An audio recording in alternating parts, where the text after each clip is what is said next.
रिद्धि और सिद्धि शर्मा परिवार की बहुएं थीं। इनकी सास सुषमा जी एक खड़ूस सास थी, यानी कि बहुओं से धौंस के साथ सारा काम करवाना वो अपना हक समझती थी। एक दिन छोटी बहू रिद्धि सास के पास जाती है। माँ जी, मेरा बेटा छोटा है, घर के कामों के चक्कर में तो मैं उसे समय ही नहीं दे पाती। अगर आप कहें तो हम घर में नौकरानी को रख लेते हैं। आप पैसे की चिंता मत कीजिए माँ जी, वो हम दोनों आधा आधा बांट लेंगे। अच्छा, पूरी तैयारी के साथ आई हो दोनों। जैसे पैसे आधे आधे बांटने की बात कर रही हो ना, वैसे ही काम आधा आधा बांट कर लिया करो। काम के समय तो रोज तुम्हारी नानी मर जाती है। इतनी एकता काम करने में दिखाओगी तो घर सुधर जाएगा। माँ जी, वो काम वाली। अरे, बड़ी बेशर्म है। इतनी रामायण सुनकर भी फिर भी वही बात पूछ रही है। तुम दोनों बहुओं को मैं किस लिए ब्याह कर लाई हूँ?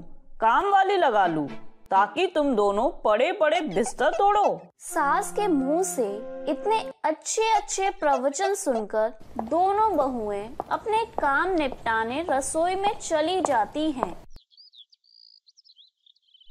दीदी, आज तो माँ जी ने साबित ही कर दिया कि हमारी औकात इस घर में सिर्फ काम वाली की है। हमारी परेशानियों से किसी को कोई मतलब ही नहीं है।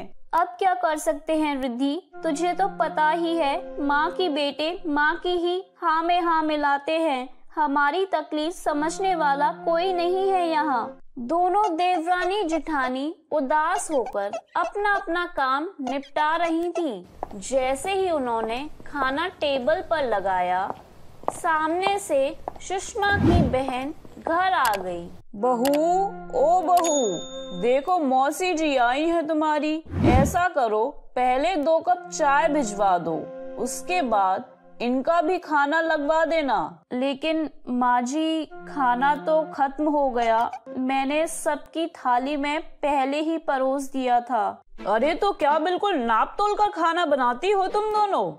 अब अगर खत्म हो गया तो फिर से बना दो। मैं दरवाजे से भूखे पेट न जाने दूंगी अपनी बहन को। न जाने दोनों जनी मिलकर क्या घंटों करती रहती हैं रसोई में। पूरे 25 साल हो गए रसोई संभालते मुझे। मजाल है कि कोई भी मेहमान भूखा गया हो मेरे घर से। अरे, बहू वो होती है जिसकी रसोई में कभी खाना कम ना पड़े, ये नहीं कि कोई 2 रोटी मांग ले और तुम लोग हाथ खड़े कर लो।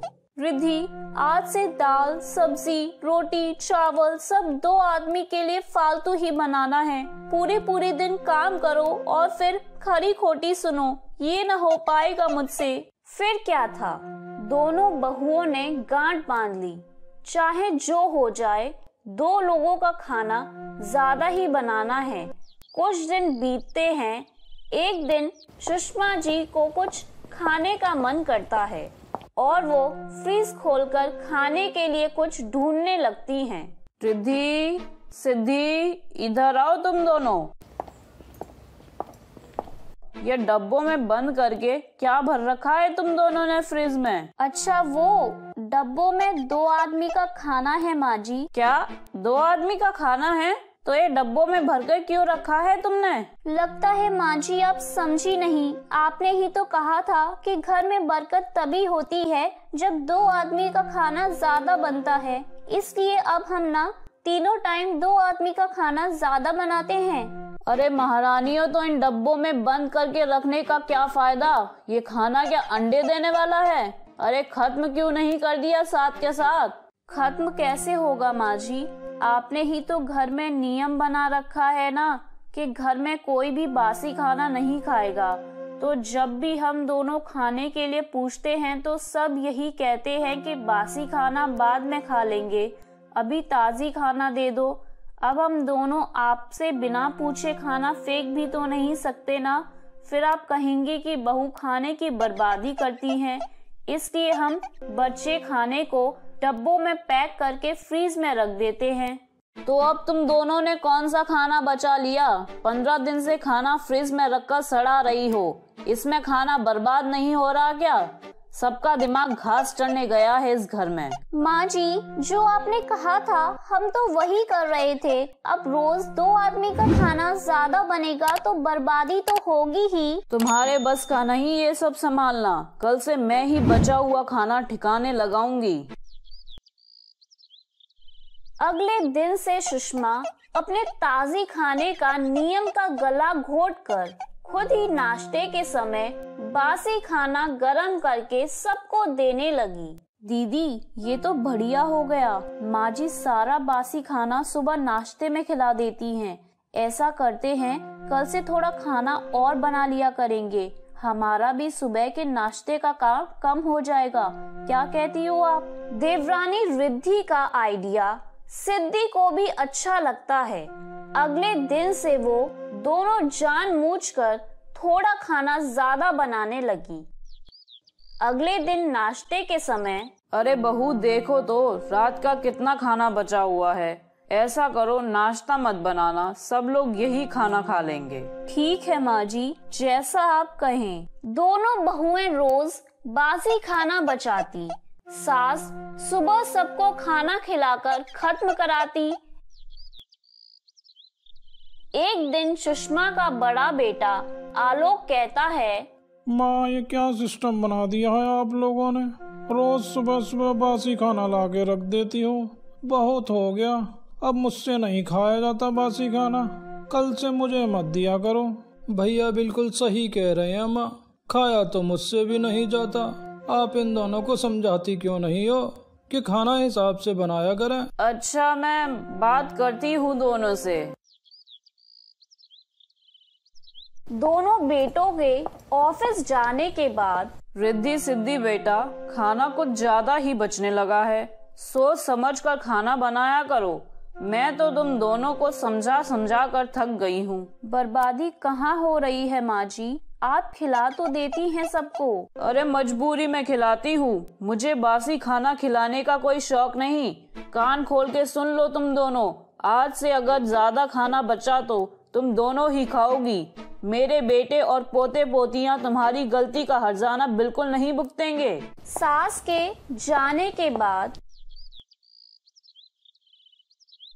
दीदी खाना तो आज भी बहुत सारा बच गया है, अब क्या करूं? रिद्धि तू ऐसा कर, सबकी थाली में थोड़ा थोड़ा और परोस दे, सारा खाना खत्म हो जाएगा। सिद्धि के कहने पर रिद्धि सबकी थाली में और खाना परोस देती है।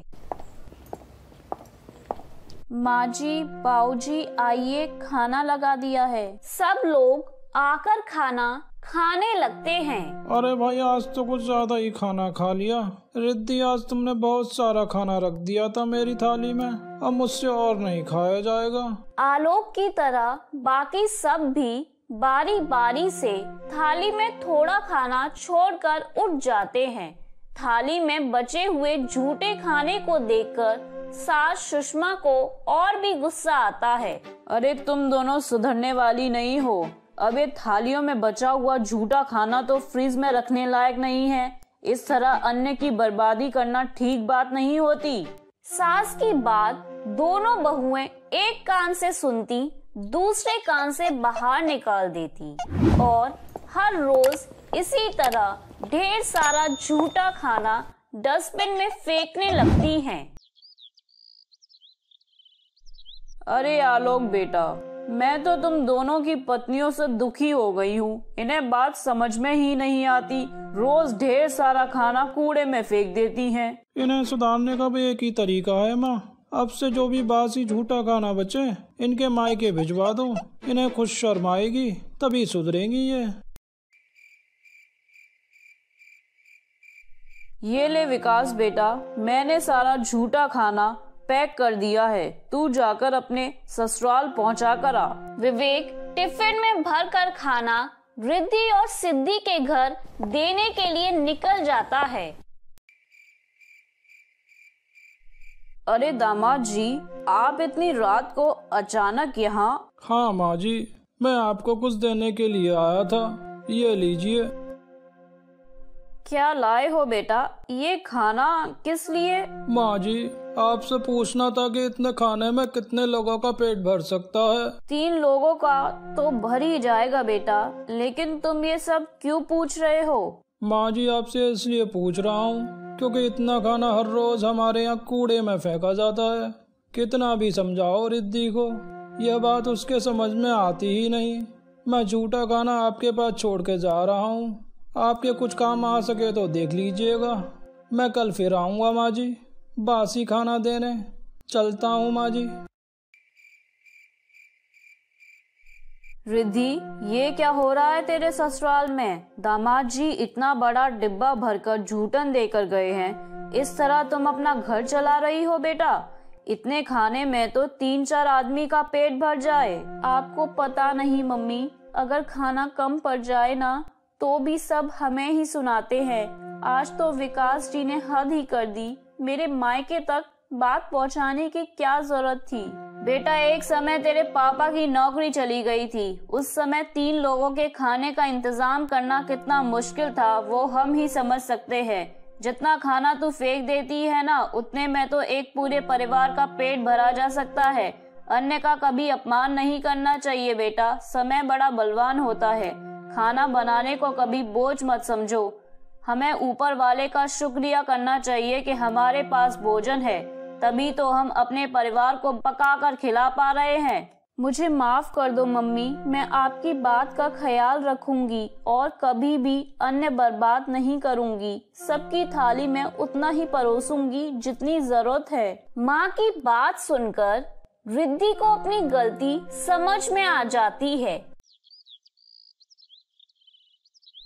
और वो खुशी खुशी सबके लिए ताजा भोजन बनाने लगती है। तो मेरे प्यारे दोस्तों, कैसी लगी आपको मेरी ये कहानी? मुझे कमेंट करके जरूर बताएं और इसे अपने दोस्तों के साथ शेयर करें। और हाँ दोस्तों, अगर आपने अब तक मेरे चैनल को सब्सक्राइब नहीं किया है तो जल्दी से नीचे वाला काला बटन दबाकर सब्सक्राइब कर लें।